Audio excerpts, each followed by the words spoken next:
They called him a burden. They said her son didn't fit in. But when he arrived at the ranch, no one could have imagined that this boy and his dog would change the heart of an old landowner and the fate of an entire legacy. Welcome to the channel. Before we begin, don't forget to like and subscribe so we can keep creating stories like this one. For years, little Matthew Wilson lived wrapped in a cloak of silence that very few understood. Diagnosed with autism, at an early age, many in the small town of Pine Creek labeled him as difficult, strange, even as a burden. But for Sarah, his mother, he was simply complete. A boy with an attentive gaze who connected with the world through gestures, repetitive patterns, and mainly through the silent and magical relationship with his dog, a Belgian shepherd named Rusty with an extraordinary protective instinct. Rusty, a gift from a neighbor years ago, had become the only bridge between Matthew and the rest of the world, his emotional refuge, his connection to others. Mornings in their small house on the outskirts of Pine Creek passed with a routine that only the three of them understood. Sarah prepared breakfast while watching through the window as Matthew sat under the purple jacaranda tree, with Rusty faithfully by his side. They didn't need words. Their glances, their synchronized movements, were enough to communicate. "It's as if they share a secret language," Sarah would often say to the few people who genuinely tried to understand her son. Sarah, a hard-working woman who had raised Matthew alone since her husband abandoned them upon learning of the boy's diagnosis, always avoided depending on anyone. She worked as a waitress in a tourist restaurant in the historic downtown, and although the pay barely covered expenses, they had built a modest but dignified life. The walls of their small house were decorated with perfectly symmetrical geometric drawings that Matthew created for hours, revealing an extraordinary artistic talent that few appreciated. "Someday the world will see what I see in you," Sarah would whisper every night as she tucked him in, though she knew her son processed her words differently. Everything changed abruptly when the restaurant where she worked closed its doors. Overnight, Sarah found herself unemployed in a town where opportunities were scarce. For weeks she searched tirelessly for work, but upon mentioning she had a son with special needs, doors closed one after another. "We need flexible staff. We can't adapt to your schedule," were the responses she constantly heard. Their savings were rapidly depleting, and the rent was piling up mercilessly. It was then that she received an unexpected call that would change the course of their lives. James Montgomery, a distant relative from her late mother's side, had heard about her situation. "I have an estate on the outskirts of Oak Ridge," he explained, with an authoritative voice that wasn't devoid of a certain kindness. "I need a housekeeper and someone to help with basic administration. I'm offering housing and a modest salary." Sarah had never had much contact with James. She had only seen him at a few family events, where he always stood out for his imposing, bearing and reserved character. She knew he was a respected landowner, owner of one of the oldest and most extensive properties in the region, inherited through generations. The idea of leaving Pine Creek, the only home Matthew had ever known, gave her a knot in her stomach. How would her son react to such a drastic change? Children with autism often cling to their routines like lifelines in a sea of overwhelming sensations. "And my son?" she asked with a trembling voice. "Could I bring him with me? He has special needs." There was a prolonged silence on the other end of the line. "I know," James finally responded with a tone difficult to decipher. "The estate is large, there's space, as long as he doesn't interfere with your work." It wasn't the warmest response, but in her desperation, Sarah saw a lifeline. "And could we bring Rusty, his dog? He's very important to Matthew. He's his way of communicating with the world." Another silence, this time more tense. "Pets usually stay in the stables," he responded dryly. "But I suppose we can make an exception as long as he's well trained." With a mixture of relief and apprehension, Sarah accepted the offer.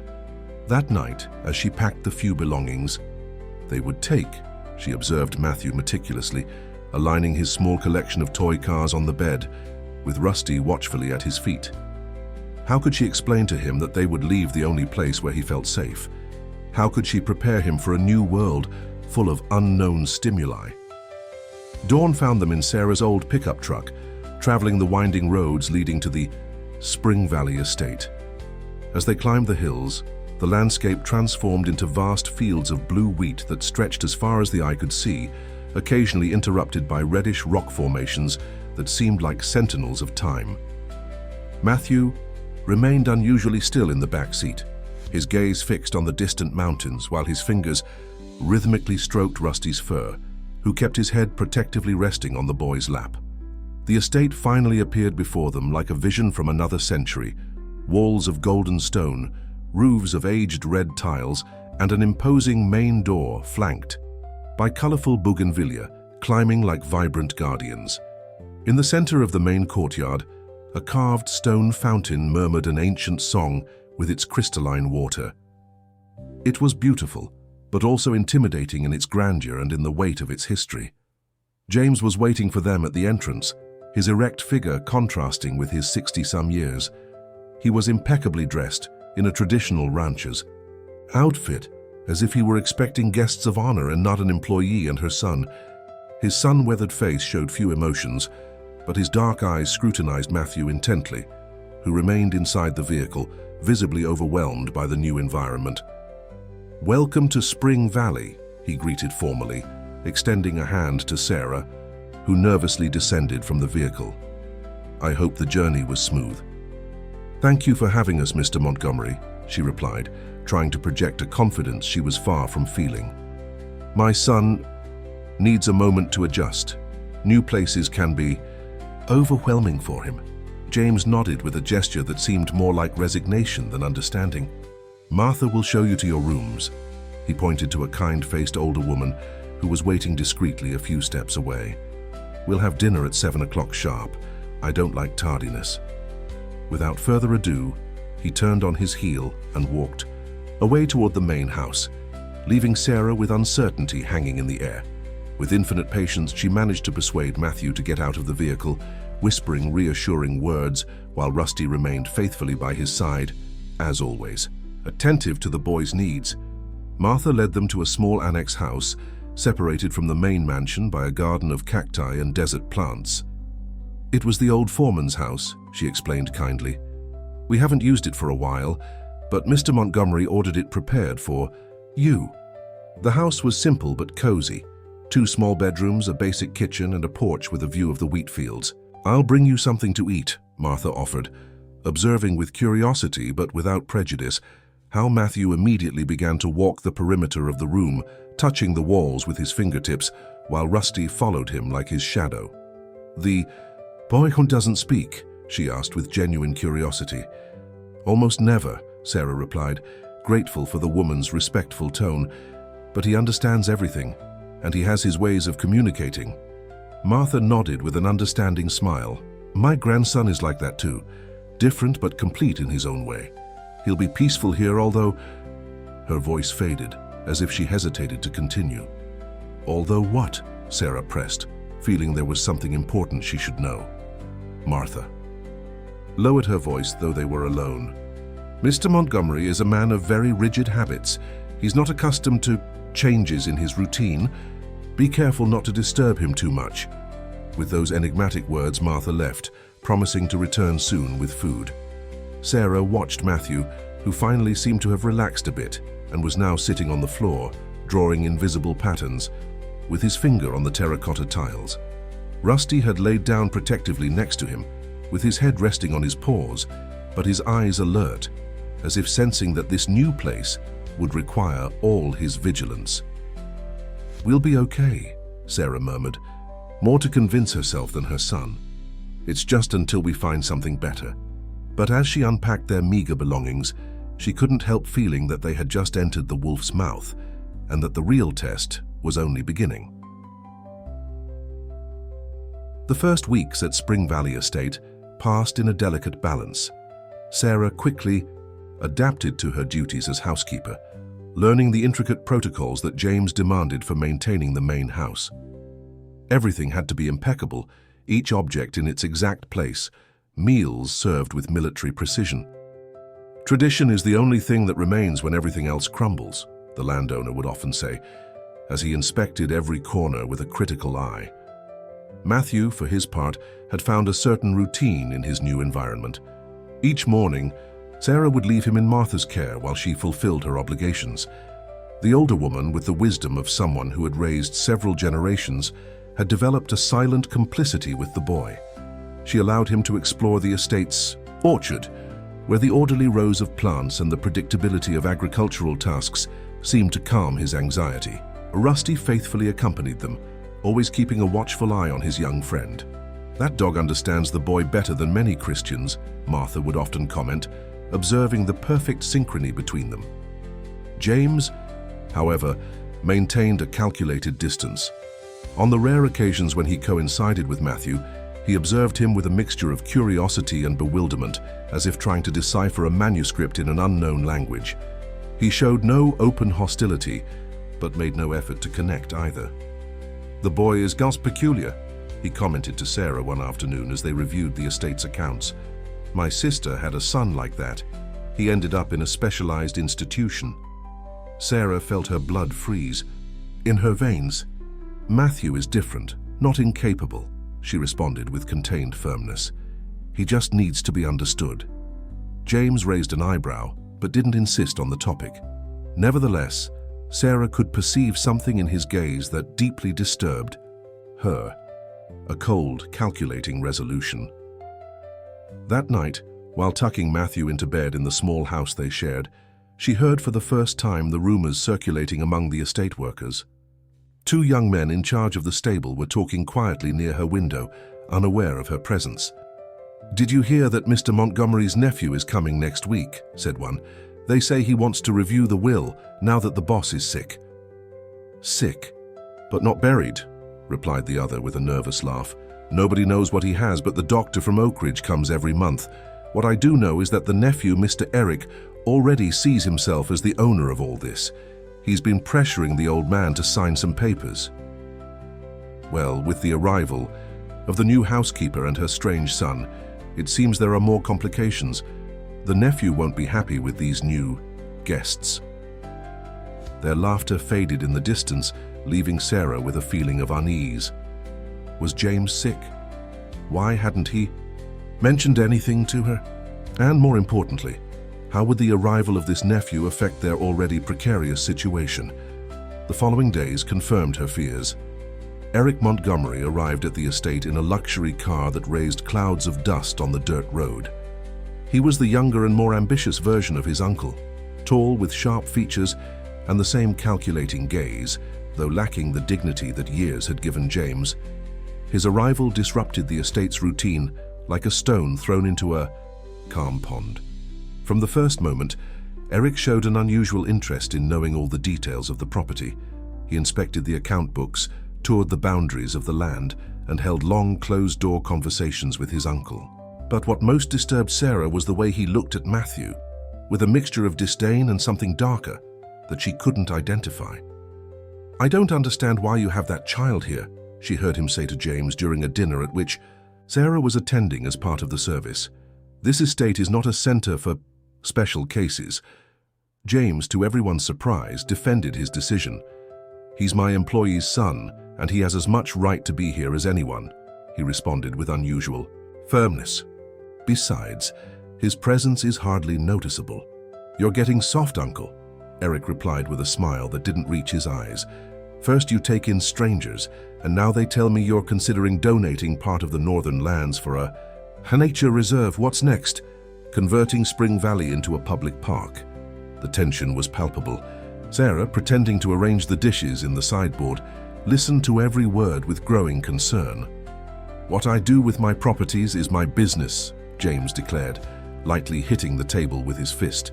"I'm still the owner of all this, in case you've forgotten." "For now," Eric murmured, so low that Sarah barely heard him. That night, while Matthew slept, Sarah shared her concerns with Martha. The old woman sighed deeply, as if she had been waiting for this moment. "Mr. Montgomery is not well," she confessed in a whisper. "He has a heart problem, something serious that doctors can't fix. No one knows how much time he has left, but he refuses to let the estate fall into Mr. Eric's hands." "Why?" asked Sarah. "The young man seems ambitious, but he's his nephew, his blood." Martha slowly shook her head. Mr. Eric only sees Spring Valley as a business. He has already sold other family properties to build hotels and shopping centers. This land has been in the Montgomery family for 7 generations. It's more than stones and wheat. It's living history. Now Sarah better understood her and Matthew's presence at the estate. It wasn't just an act of family charity. James was looking for allies, people who could help protect his legacy when he was gone. Eric's arrival accelerated the tension that floated in the atmosphere. During the following days, Matthew began to show signs of distress. The noise of Eric's car engine, the elevated tone of his conversations, and the general atmosphere of confrontation altered his sensitive perception of the world. He began to have more frequent episodes of rocking and repetitive movements, desperately seeking to regulate himself in an environment that was becoming increasingly hostile for him. On a particularly tense afternoon, Eric found Matthew in the main garden, meticulously aligning small colored stones in a complex pattern that only he understood. Rusty rested at his side, as always attentive to any sign of discomfort. "What does your son think he's doing?" he asked Sarah abruptly, who was watering nearby plants. "He's playing, Mr. Eric," she responded, with forced calm. "The stones calm him." "He's messing up the garden that my aunt tended for decades," he responded with irritation. "This is not a playground for children like him." The derogatory tone made Sarah clench her fists, restraining herself only because of the precariousness of her situation. "Matthew doesn't harm anyone," she defended with a tense voice. "On the contrary, if you look closely, he's creating a mosaic that exactly reflects the design of the corridor tiles." Eric looked more attentively, and for a moment seemed surprised to notice the precision of the pattern the boy had recreated, but his expression hardened again. "I don't care. I don't want to see him wandering around the main house. His place is in the employee house with you." He walked away without waiting for a response, leaving Sarah trembling with contained indignation. That night, James called a formal dinner to announce important decisions about the future of the estate. All trusted employees, including Sarah, were invited to attend. He even asked her to bring Matthew, a request that greatly surprised her. "I want everyone who is part of Spring Valley to be present," James had said with unusual solemnity. The estate's main dining room shone under the light of old oil lamps that had been electrified but retained their original charm. The long oak table was covered with the best embroidered tablecloth, porcelain dishes that were only used on special occasions, and silver candelabras that reflected golden glints on the stone walls. Sarah dressed Matthew in his best clothes, a small suit she had bought for a special occasion that never came. She patiently explained that they needed to be very quiet and still, internally praying that the boy could endure the formality of the event without feeling overwhelmed by the stimuli. Rusty, as always, would remain in the house, for even on this exceptional occasion, animals would not be allowed in the main dining room. James presided over the table, dressed in a dark suit that accentuated the paleness of his face. To his right, Eric barely concealed his impatience, discreetly drumming his fingers nervously on the table. Martha, the foreman, the administrator, and other trusted employees occupied the remaining places, with Sarah and Matthew seated at the furthest end. The dinner proceeded with almost palpable tension. Silverware clinked against porcelain in a silence barely interrupted by forced conversations. Matthew remained unusually still, as if sensing the importance of the moment, though Sarah could see his hands discreetly twisting under the table, his mechanism for dealing with anxiety. When dessert was served, a traditional caramel flan that was a specialty of the estate, James finally cleared his throat and stood up, leaning slightly on the table. "I have gathered all of you here tonight because Spring Valley is not just my home, but the home of all who have dedicated their lives to this land," he began with a firm but tired voice. "Some of you have been here for decades. Others, like Sarah and her son, have just arrived, but already form part of this extended family." Eric couldn't contain a snort of disbelief, which James deliberately ignored. "As you all know, I don't have much time left," he continued, provoking murmurs of denial that he silenced with a gesture. "It's the truth. and we must face it with dignity. I have made important decisions about the future of the estate, which I will formally communicate tomorrow when the notary comes." It was then that everything precipitated. The clinking of silverware, the low-voiced conversations, and the accumulated tension suddenly became overwhelming for Matthew. The boy began to rock in his chair, emitting a soft moan that gradually increased in volume. His hands moved frantically, accidentally knocking over the water glass in front of him, spilling the liquid on the immaculate tablecloth. "Just what we needed," exclaimed Eric, hitting the table with his open palm. The dry sound resonated like a gunshot in the dining room, causing Matthew to cover his ears and begin to scream. "This is not a child, it's a problem," shouted Eric, standing up so abruptly that his chair fell backward with a crash, making the situation even worse. Matthew, completely overwhelmed by the noise and tension, slid under the table, covering his head with his arms and rocking frantically. Sarah tried to reach him, but the boy moved away, seized by panic. "Apologize and leave immediately," ordered Eric, pointing to the door with an accusing finger. "This type of exhibition has no place in this house." "Enough!" James's voice resonated with an authority that no one had heard in months. He had stood up, his figure suddenly imposing despite his physical frailty. "No one gives orders in my house except me, Eric, and certainly not to my guests." The silence that followed was so dense, it could have been cut with one of the silver knives adorning the table. Sarah took advantage of the moment to kneel down and whisper calming words to Matthew, who was still on the floor, though his moans had decreased slightly. "Everyone, except Eric and Sarah, please leave," James asked, with a calm that contrasted with the previous tempest. "We will continue this conversation tomorrow." As the others silently left, Martha approached Sarah discreetly. "Let me take the boy," she offered in a low voice. "I'll calm him with some hot chocolate while you talk." With a knot in her throat, Sarah nodded gratefully. Martha gently took Matthew's hand and, murmuring sweet words in his ear, managed to get the boy to follow her out of the dining room. Once alone, the air among the three adults seemed charged with electricity.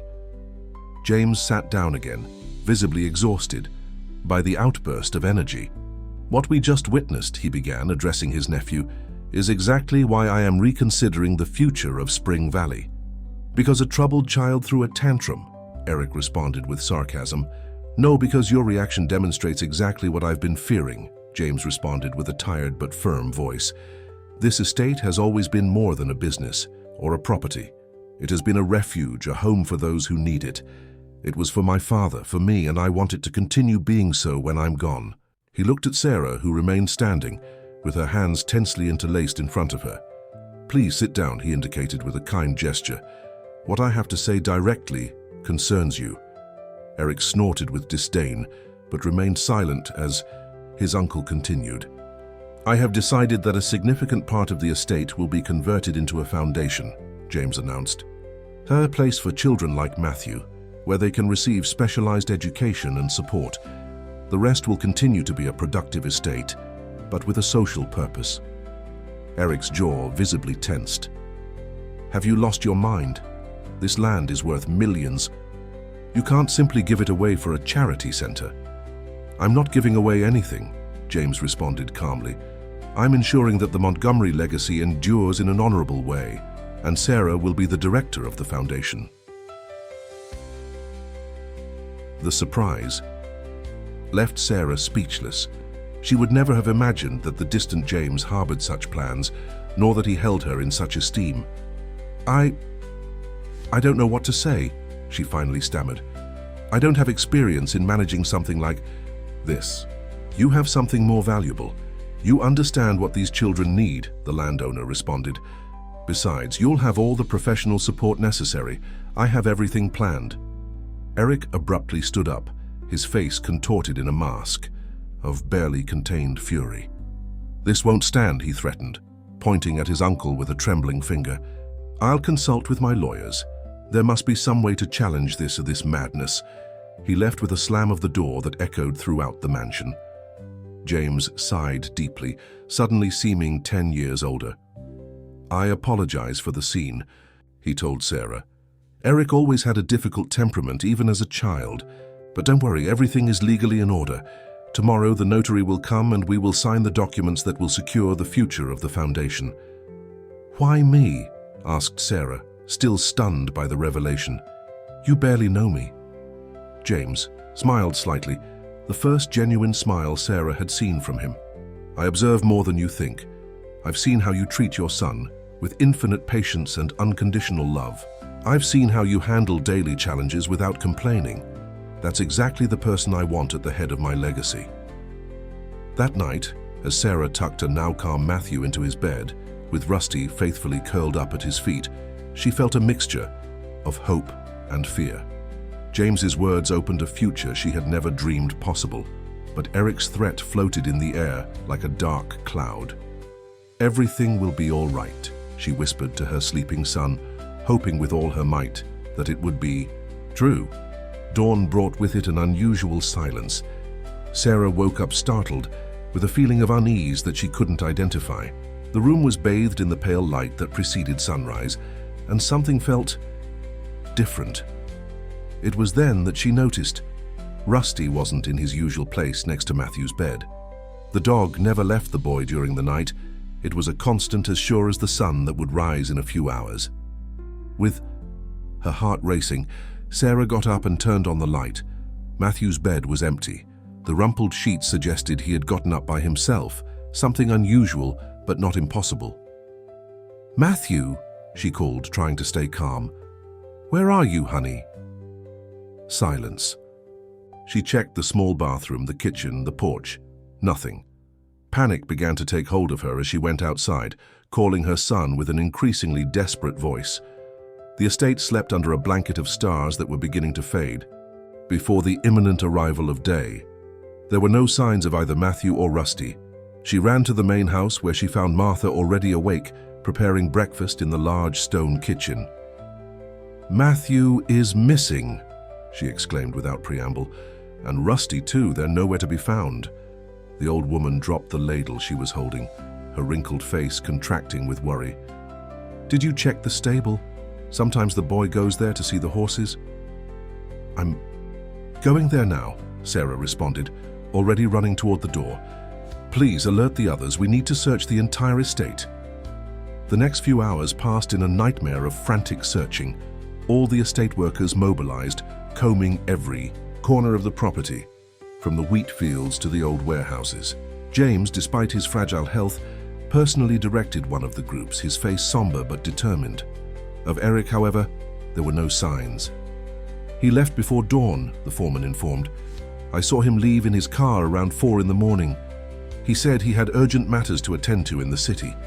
The coincidence was too disturbing to ignore, but Sarah had no time to speculate. Her son was lost, possibly scared and confused, on an immense property he barely knew. The sun was already high in the sky when they heard the barking. It came from the most remote area of the estate, near the old aqueduct that once carried water to the fields. Sarah ran there, her heart beating so hard it seemed about to burst.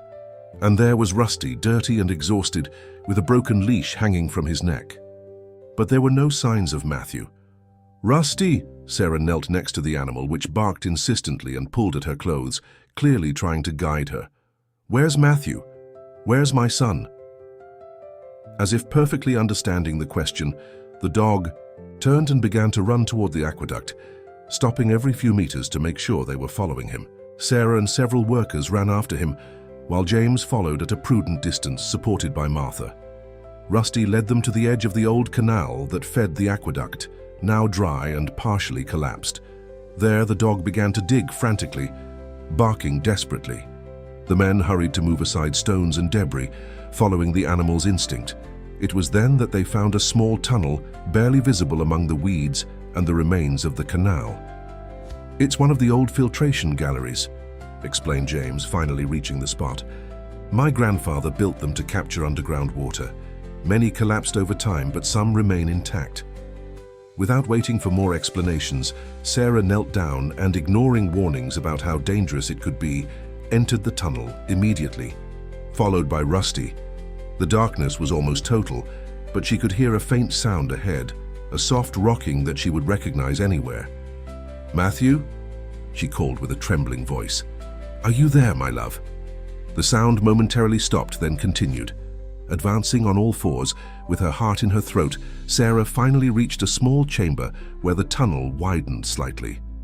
And there, huddled against the earthen wall, was Matthew. He was dirty, with scratches on his arms and torn clothes, but alive. His eyes, large and frightened, fixed briefly on her before returning to a point on the wall where his fingers traced repetitive patterns in the damp earth. "Oh, Matthew," sobbed Sarah, approaching slowly so as not to frighten him more. "You're safe now. Mom is here." With infinite patience, she managed to persuade her son to follow her back to the exit of the tunnel, where they were received with exclamations of relief. Rusty did not separate from the boy for a moment, licking his hands and pushing his body against him in a protective gesture. Back in the safety of the main house, after a doctor examined Matthew and confirmed that, apart from mild dehydration and some scratches, he was physically fine, Sarah could finally process what had happened. "How did he get so far?" she asked James, who had insisted they stay in one of the guest rooms while Matthew recovered. And more importantly, why did he leave like that in the middle of the night? The landowner seemed older and more tired than ever, but there was an iron determination in his eyes. "I have my suspicions," he responded quietly, "and I think you do too." At that moment, Martha hurriedly entered, holding something in her hands. "They found this near the tunnel," she said, handing Sarah a small rectangular object. It was a cell phone with a cracked screen but still functional. "It doesn't belong to anyone from the estate," the old woman stated. "And look at this." With trembling fingers, she activated the screen and showed what she had discovered, a series of photographs showing the interior of the small house where Sarah and Matthew lived. Images of them sleeping, of their belongings, even of private documents, and most disturbingly, a short video recorded that very early morning showing someone stealthily entering Matthew's room. The image on the cracked screen of the phone froze the blood in Sarah's veins. Although the video was brief and the lighting poor, a male figure could clearly be distinguished entering Matthew's room, leaning over his bed, and then leaving with what appeared to be the half-asleep boy in his arms. "My God," she murmured, bringing a trembling hand to her mouth. "Someone took my son." "And I think we know who," said James with a voice laden with contained anger. "The phone is Eric's. I recognize the case. It's the same one he used when we reviewed estate documents." The silence that followed this revelation was interrupted by Sarah's soft crying, who hugged her son as if fearing he might vanish at any moment. Matthew, oblivious to the commotion his disappearance had caused, had fallen asleep in her arms, exhausted by the experience. "We should call the police," she finally said, wiping away her tears with determination. James nodded gravely. "I already have. They'll be here soon. But Eric is influential in the region. He has friends in high positions. We'll need more than this video for them to act against him." "Why would he do something like this?" asked Sarah, though deep down she already intuited the answer. "To prevent me from signing the foundation documents," James responded, confirming her suspicions. "He probably thought that if your son disappeared, you would leave the estate. Or perhaps he wanted to create a scandal that would tarnish my reputation just before making my plan public. With Eric, there are always multiple layers of manipulation." The police arrived an hour later, two tired-looking officers who listened to their account with impassive expressions that betrayed their skepticism. They viewed the video, took notes, but their attitude subtly changed when James mentioned his nephew's name. "Mr. Eric Montgomery is a respected citizen," commented one of them, closing his notebook with a definitive movement. "Without conclusive evidence, we cannot proceed with such serious accusations." "What about the video?" insisted Sarah, indignant. "You can clearly see someone entered and took my son." "The quality is poor," responded the officer with a condescending tone. "The face isn't distinguishable. Besides, the boy appeared on the property unharmed. He probably went out to explore on his own and got lost." "My son has autism," exclaimed Sarah, struggling to maintain her composure. "He doesn't go out to explore in the middle of the night. Someone deliberately took him to that tunnel and abandoned him there.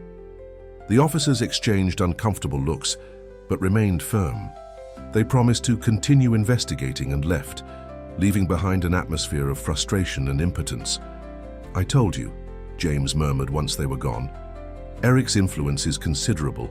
We won't get justice through official channels." He remained silent for a moment, as if considering his options, and then added, "But there are other ways to fight." There was some discussion that same afternoon. While Matthew rested under the vigilance of Martha and Rusty, James summoned Sarah to his office. It was an imposing room, with walls covered in ancient books and sepia photographs that documented the history of the Montgomery family. "Sit down," he indicated, pointing to a chair in front of his carved mahogany desk. "What I'm going to show you must remain between us, at least for now." With deliberately slow movements, he opened a locked drawer and extracted a worn folder. "For years," he began, "I have been documenting Eric's questionable activities, not just to protect the family heritage, but because I always knew his ambition had no limits or scruples." He opened the folder, revealing dozens of meticulously organized documents. Photographs, newspaper clippings, copies of contracts, signed statements. Eric has been involved in shady businesses for years. Bribes to officials to obtain construction, permits, threats to small property owners to sell their lands below value, manipulation of environmental impact studies. As James explained each document, Sarah's face reflected a mixture of astonishment and horror. The image of the respected businessman that Eric publicly projected contrasted brutally with the unscrupulous predator these papers revealed. "Why haven't you done anything with this information?" she finally asked. James sighed deeply, passing a trembling hand over his tired face. "Shame, I suppose. He's my nephew, my sister's son. For a long time I told myself I could guide him, that it was my responsibility to keep problems within the family." He shook his head, as if reproaching himself. "A mistake that almost cost you your son. And now?" asked Sarah, aware that this revelation completely changed their situation. "Now we're going to use it," James responded, with a determination that contradicted his apparent fragility. "But we need help, someone who can give visibility to this story, someone Eric can't intimidate or buy." "Are you thinking of the press?" "A specific person," James nodded. "Kate Reynolds, an investigative journalist who has been on Eric's trail for years. She tried to expose some of his shady businesses in the past, but Eric managed to discredit her and almost destroy her career. She knows his methods better than anyone." With a discreet call, James arranged a meeting for the next day. Kate Reynolds would arrive at the estate under the pretext of doing a report on the region's agricultural traditions. The night passed slowly and tensely. Sarah barely slept, alternating between watching over Matthew's restless sleep and obsessively checking the locks on doors and windows. Rusty seemed to share her anxiety, staying alert next to the boy's bed, his ears moving at the slightest noise. At dawn, when the first rays of sun began to filter through the curtains, they heard the sound of an engine approaching the estate. For a moment of panic, Sarah feared it was Eric returning, but Martha's reassuring voice on the other side of the door dispelled her fears. "It's the journalist," she announced. "Mr. Montgomery is waiting for her in the library." Kate Reynolds turned out to be a middle-aged woman, with black hair pulled back in a severe bun and perspicacious eyes that seemed to absorb every detail of her surroundings. Her handshake was firm, her gaze direct and evaluating. "Sarah Wilson," she introduced herself, observing the journalist with a mixture of hope and caution. "I'm Matthew's mother, the boy who—" "I know who you are," interrupted Kate with a voice that denoted years of smoking. "James has told me the essentials. I'm sorry for what you and your son have been through." There wasn't excessive compassion in her tone, but a pragmatic solidarity that Sarah found curiously comforting. "Do you think you can help us?" she asked directly. Kate allowed herself a fleeting smile. "I've been waiting 5 years for the opportunity to bring down Eric Montgomery. He destroyed my reputation, cost me my job at the Chronicle, and turned my name into a synonym for irresponsible journalism." She paused, her eyes shining with determination. "So yes, I can definitely help you. but we'll need more than old documents. And a blurry video. We need to catch Eric in the act. During the next few hours, the three of them devised a plan. The notary would arrive that afternoon to formalize the foundation documents, as originally planned. Knowing Eric, he would surely return to try to prevent the signing by any means. "We'll have hidden cameras," explained Kate, laying out on the table a small high-definition recording equipment she had brought with her. "And microphones. Every word, every threat, every attempt at manipulation will be recorded." "What if he doesn't come?" asked Sarah, worried about the possibility that Eric, aware of having left his phone, might decide to stay away. "He'll come," assured James. "I know him. His arrogance has always been his greatest weakness. He probably believes the incident with Matthew has been resolved, that the police have already dismissed the case, and that I'm still the naive old man he can manipulate at will." Kate nodded, agreeing with this assessment. "Besides," she added, "I've laid a small bait for him. Before coming here, I leaked through a contact I still have at the Chronicle that James Montgomery would make an important announcement about the future of Spring Valley Estate. The news is already circulating in Oak Ridge's business circles." The trap was set. While they waited for the arrival of the notary and, presumably, Eric, Sarah withdrew to check on Matthew. She found him in the back garden, sitting under an old mesquite tree with faithful Rusty by his side. To her surprise, the boy was not alone. Martha had sat with him, and with infinite patience was teaching him to braid bright-colored threads. "He's making a bracelet," the old woman explained with a warm smile. "He has an artist's hands, very precise." Matthew didn't look up from his work, totally absorbed in the pattern he was creating, but his movements were fluid, without the tension that usually accompanied his interactions with strangers. "I've been singing him the songs I used to sing to my grandson," Martha continued. "He seems to like the old melodies." Sarah felt a wave of gratitude toward this woman who, without pretension or condescension, had found a way to connect with her son on his own terms. "Thank you," she said simply, knowing any elaboration would be unnecessary. The old woman nodded, understanding everything that remained unsaid. The sound of a vehicle approaching interrupted the moment of peace. "It's the notary," announced one of the workers, appearing from the entrance of the garden, "and Mr. Eric is right behind in his car." The moment had arrived. With a last glance at Matthew, who remained absorbed in his weaving under the protection of Martha and Rusty, Sarah headed toward the main house, where the future of all of them would be decided. The notary, a small and meticulous man with metal-framed glasses, was already installed in the library when Sarah entered. James was receiving him with formality, while Kate, introduced as a personal assistant, discreetly adjusted one of the hidden microphones under a pile of books. "Mrs. Wilson," the notary greeted with a courteous nod. "Mr. Montgomery has told me a lot about you and your work with children with special needs." Sarah, surprised by this fabrication, looked questioningly at James, who winked at her almost imperceptibly. Before she could respond, the door opened abruptly, and Eric Montgomery entered the room like a contained storm. He wore an impeccable suit, but his face betrayed tension and lack of sleep. His eyes narrowed upon seeing Sarah. "I didn't know we would have an audience for family matters," he commented coldly. "The matters we will discuss today directly concern Mrs. Wilson," James responded with studied calm. "In fact, I'm glad you came, Eric. You'll be able to witness a historic moment for the estate." The notary, unaware of the tension crackling in the air, began to take documents from his briefcase. "If it's all right with you, we'll proceed with the reading and signing of the Charter of the Spring Valley Foundation, followed by the modifications to Mr. James Montgomery's will." Eric stepped forward, his professional composure beginning to crack. "One moment," he interrupted. "I believe my uncle is not in a condition to make decisions of this magnitude. His health has been deteriorating, and I have reason to believe he is being unduly influenced." His gaze fixed on Sarah with a barely veiled accusation. "Of course," he continued, his voice regaining some of its usual confidence, "we could discuss other arrangements, perhaps a generous compensation so that Mrs. Wilson and her son can establish themselves comfortably elsewhere. After all, Life on an estate can be dangerous for a child with his conditions. The implicit threat made Sarah tense, but she kept her expression impassive, aware of the cameras recording every word, every gesture.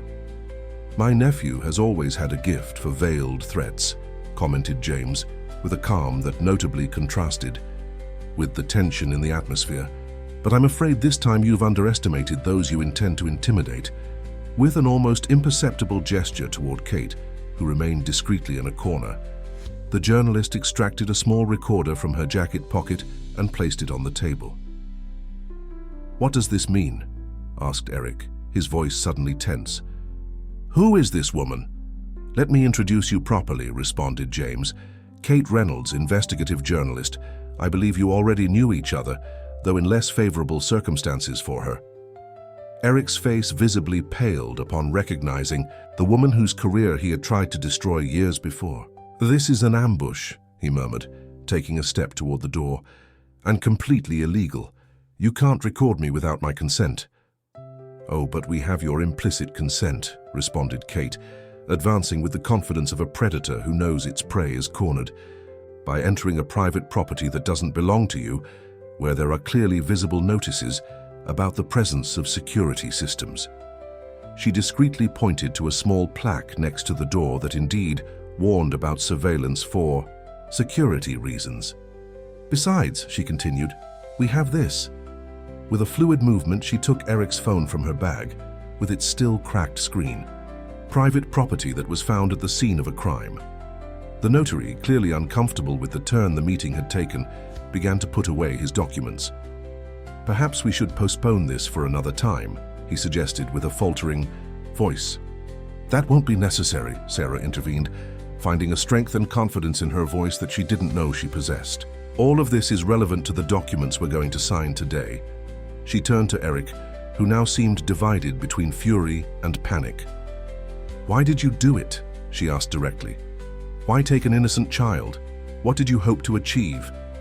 For a moment it seemed that Eric would simply turn around and leave, but then something changed in his expression, as if he had decided that the best defense was attack. "Do you really want to know?" he responded with a disdain that froze Sarah's blood. "Your son was just a means to an end. This estate has belonged to the Montgomerys for generations. It's our legacy, our right, and I wasn't going to allow a sentimental old man to throw it all away for an absurd charity project."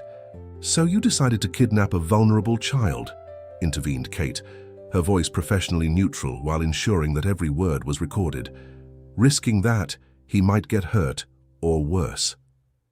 "Nothing serious would have ever happened to him," exclaimed Eric, falling directly into the trap.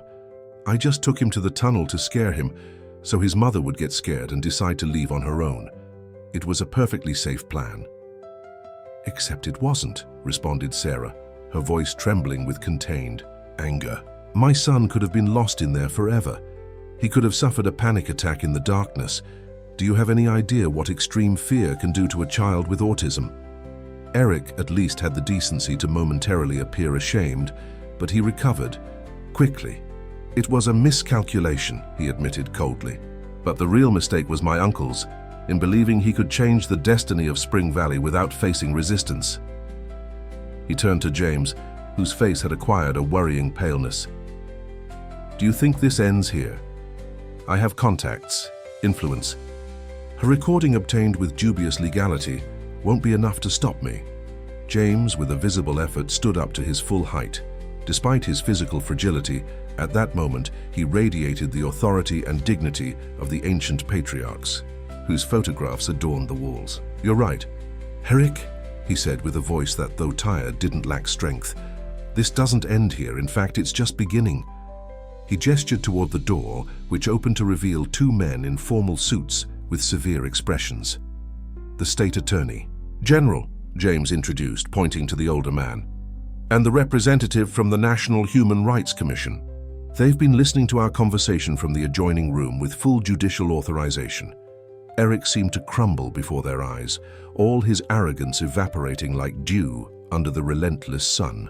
"This is a trap," he murmured, but now without conviction. "This," responded the Attorney General, advancing toward him, is justice. Eric Montgomery, you are under arrest for the crimes of kidnapping, endangering a minor, and obstruction of justice. While the Attorney General recited Eric's legal rights, Sarah felt a gentle hand on her shoulder. It was Kate, whose eyes shone with a mixture of professional satisfaction and genuine empathy. "We did it," murmured the journalist. "Now the real work begins, ensuring he pays for what he did and that the foundation becomes a reality." The following days passed in a whirlwind of activity. The case of Eric Montgomery, respected businessman and member of one of Oak Ridge's most influential families, captured headlines across the nation. Kate Reynolds, professionally vindicated, published an extensive report that not only documented the attempted kidnapping of Matthew, but also exposed years of questionable activities and abuses of power by Eric. Far from the media tumult, in the tranquility of Spring Valley Estate, James finally signed the documents that secured his legacy. The Spring Valley Foundation would be a reality, an educational and therapeutic center for children with autism and other neurodevelopmental conditions, where they could learn and grow in an environment adapted to their needs, surrounded by nature, and accompanied by understanding professionals. "Are you sure you want to take on this responsibility?" James asked Sarah one afternoon as they watched Matthew play with Rusty in the garden. The boy seemed more relaxed than ever, as if he had finally found a place where he could be himself without fear of being judged. "It won't be easy. There will be much to learn, many challenges to face." Sarah smiled, watching how her son, who rarely initiated physical contact, gently rested his head against Rusty's fur in a gesture of absolute trust. "The greatest gifts are never easy," she responded. "But for the first time in a long time, I feel we are exactly where we should be." The transformation of the estate began gradually. Part of the wheat fields was maintained to preserve tradition and provide sustainable income, but extensive areas were reconditioned to create educational, therapeutic, and recreational spaces. Architects specialized in inclusive design collaborated to adapt the historic property without compromising its essence, creating an environment where tradition and innovation coexisted harmoniously. 6 months after the incident, the Spring Valley Foundation officially opened its doors with a simple but emotional ceremony.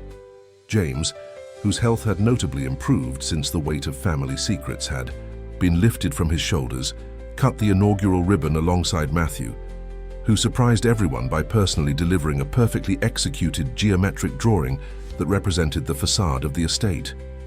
It was the first official gift for the art museum that would form part of the complex, a space where the artistic talent of children with neurodivergence would be celebrated and shared with the world. Sarah, observing the scene from a discreet second plane, felt a wave of emotions so intense they threatened to overwhelm her. Her son, for so long marginalized and misunderstood, was now at the center of something beautiful and meaningful. Not as an object of pity or curiosity, but as a valued participant, as a catalyst for a change that would positively affect countless families. Martha silently approached and offered her a handkerchief for the tears that Sarah hadn't even noticed she was shedding. "It's just the beginning," said the old woman with a wise smile. "That boy of yours has a special purpose in this world. I always knew it." As the months passed, the Spring Valley Foundation became a model of educational and therapeutic innovation, attracting the attention of national and international specialists. Families from all over the state began to visit the estate, some seeking educational support for their children, others simply wanting a space where they didn't have to constantly apologize for the unique way their little ones interacted with the world. For Sarah, each new child who arrived was a confirmation that they had created something extraordinary, something necessary. One afternoon, almost a year after that fateful night when Matthew disappeared, Sarah found her son sitting under the same mesquite tree where he used to spend hours with Rusty. The dog was still by his side, as loyal as ever, but now there was also another presence, a little girl with Down syndrome who had recently arrived at the foundation. In silence, both children braided bright-colored threads, creating intricate patterns that seemed to tell stories only they understood.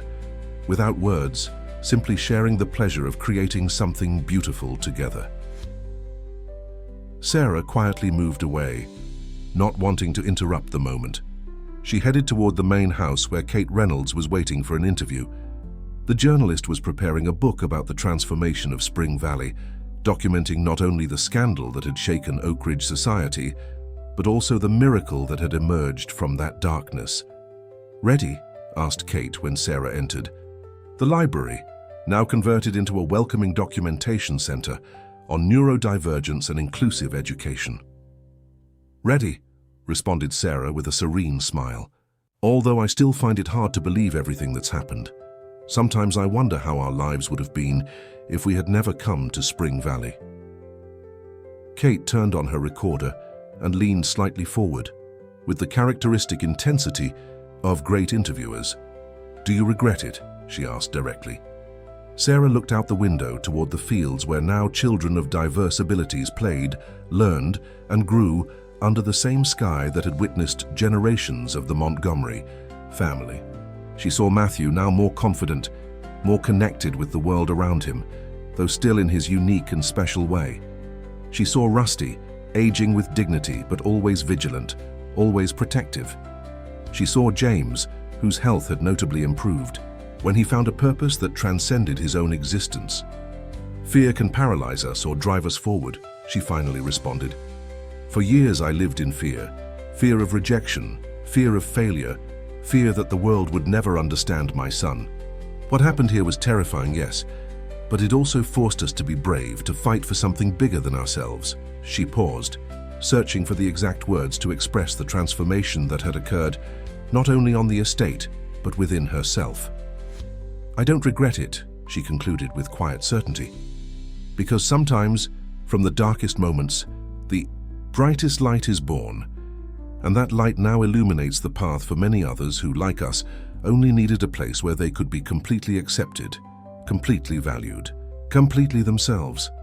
As Kate noted these words, which would become the perfect closure for her book, the afternoon sun bathed the estate in a golden glow, as if blessing this space that once knew darkness and now overflowed with hope. In the Satchuk garden under the old mesquite tree, Matthew raised his gaze to the sky, a serene smile illuminating his face. And in a gesture that would have seemed impossible a year ago, he extended the bracelet he had woven toward his new friend, a gift offered with the silent eloquence of those who communicate from the heart. A small act of connection that symbolized everything Spring Valley had come to represent. A bridge between different worlds, a place where silence did not mean absence, but another form of presence, equally valuable, equally beautiful. Dear listeners, we hope that the story of Sarah and Matthew has deeply moved you. To continue this emotional journey, we've prepared a special playlist with equally captivating stories about the transformative power of love and acceptance. Find it here by clicking to your left. If you like this story, don't forget to subscribe to our channel and like the video. Every day we bring unique stories that explore the complexity of life and celebrate the triumph of the human spirit in the face of adversity. Do you know a similar story of overcoming and hope? Have you experienced the healing power of acceptance yourself? We await you in the comments to continue this conversation.